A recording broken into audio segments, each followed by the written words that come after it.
I don't understand. When did you come across your last case of smallpox in Africa? Just before we came here. I need to take away everything that you brought with you. Anything that may have come into contact with anyone else. Your vestments, your clothes. I need to do some tests. And less of the back chat this time. Or I'll be adding another new experience to stopping a train. Arresting a preacher. Excuse me.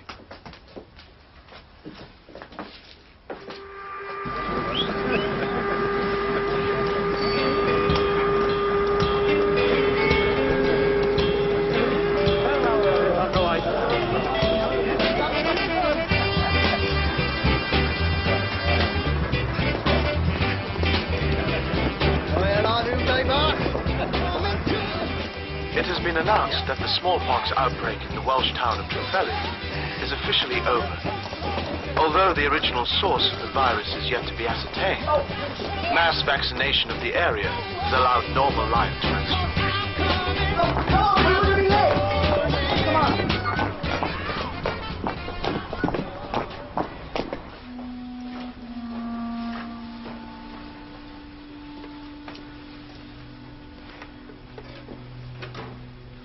Yes, I'm still here. You're sure? Thank you. Well, what did the lab say? You won't believe this. Dan wasn't the smallpox carrier, neither was Verity. So who was it? It wasn't a person. What do you mean? It was Todd's robe. The robe that he brought back from Africa. The virus would only have needed to survive a matter of weeks, but... Long enough. But I still don't understand. If Dan was infected and Verity was infected, why didn't it infect Todd? Exactly.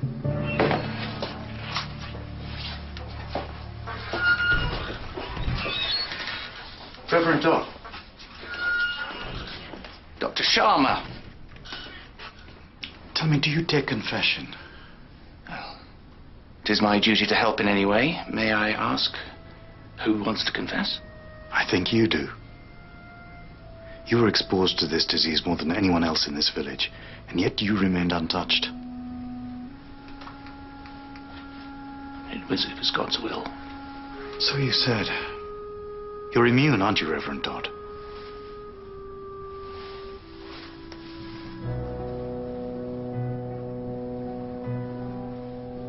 You'd had smallpox in Africa. The tests on your robes revealed that they were covered in the virus. People here had faith in you, and you lied to them. Emlyn will want a word. I want to see my daughter. I'll tell him to give you some time. She's in there.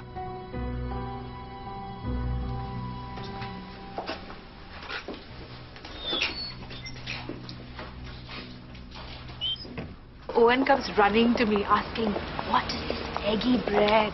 As if it's some exotic Indian delicacy. How amusing.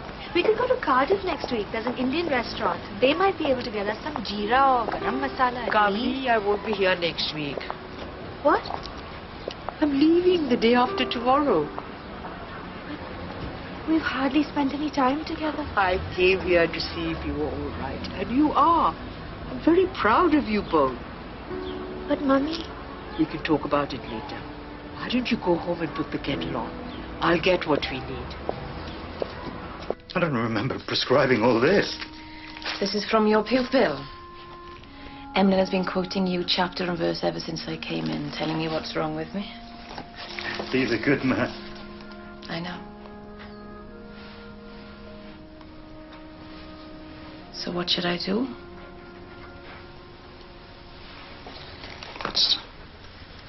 It's not really for me to say.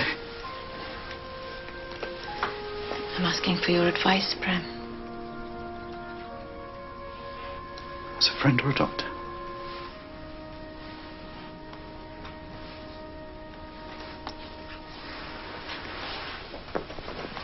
you think I should accept?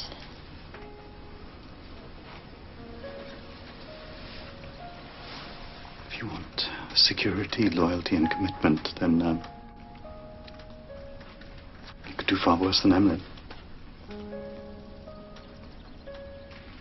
Does that mean I should marry him? You'd never have to worry about your bike being stolen again. What about us? I can never give you what you need or deserve, Megan.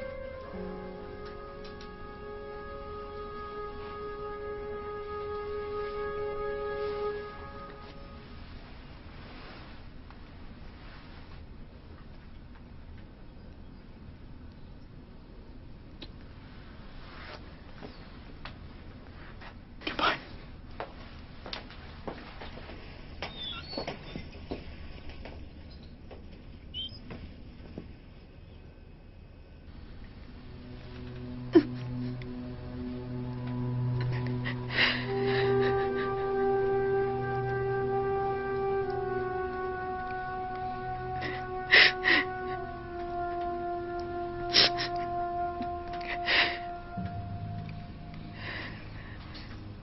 You drove my mum away.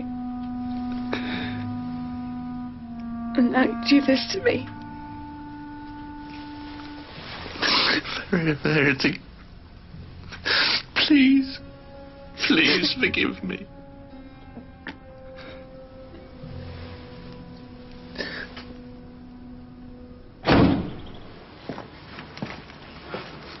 Doc, I'm just going in to see Megan. She's coming out today. Yes.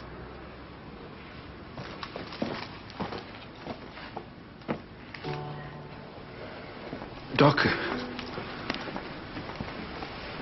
would you mind if I asked your advice about something? You don't need my advice, Emlyn. No, you misunderstand me now. It's nothing medical. You really don't. Trust me, I'm a doctor.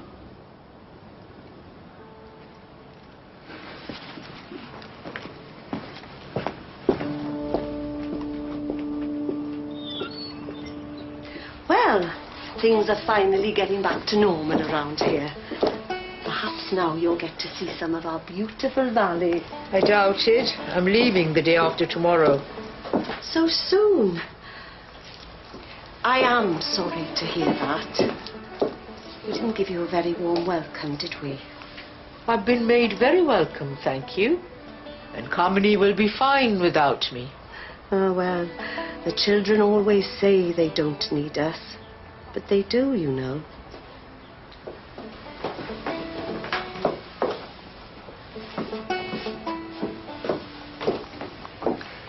These are for you. On the house. Thank you, Mrs. Davis. The pub is open.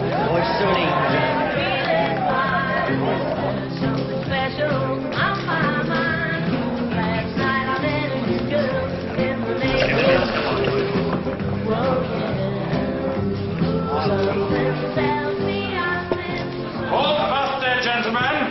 Not so hasty. There'll be no drinking in this establishment. Not until I have made a very important announcement. Megan Evans has done me the great honor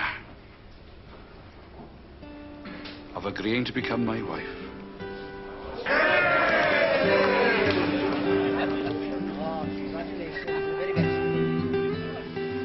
Would you care for another pickled egg? I don't want another pickled egg. Ever. In my life. Yes, I'm sorry about that. I think they came from Sean's shop. I could have guessed. It's so beautiful here. It's so peaceful. I asked Emlyn where we could go where nobody would find us. Oh, how very romantic. I know this isn't the life that you wanted. No London practice, no cosmopolitan society. Prem, I just want to give you everything that you need, everything that you want. you're the only thing I want. I was thinking, after your mother goes back tomorrow, why don't we go away for a couple of days, just you and me? We Prem. can take the car to the Gower, hit the beach, or we could just put a do not disturb sign on the door. After all, we'll have the house back to ourselves. We will have the house back to ourselves, won't we? Your mother's not going back tomorrow, is she? She's going to stay. Just for a little while. Great, that's just great. But I thought you two were getting along so well. Yes, relatively. So much for my romantic plans. Now what do we do? Now, why don't we make the best of it? Dr. Charm. I feel it in my fingers. I feel it in my toes. Well, love is all around me, and so the feeling grows. He takes the things they hate and locks them away forever. Larry Lamb and Lauren Laverne join Frank Skinner for Room 101 tonight at 8:30. While over on BBC Two now, there's more daring rescues with the helicopter heroes.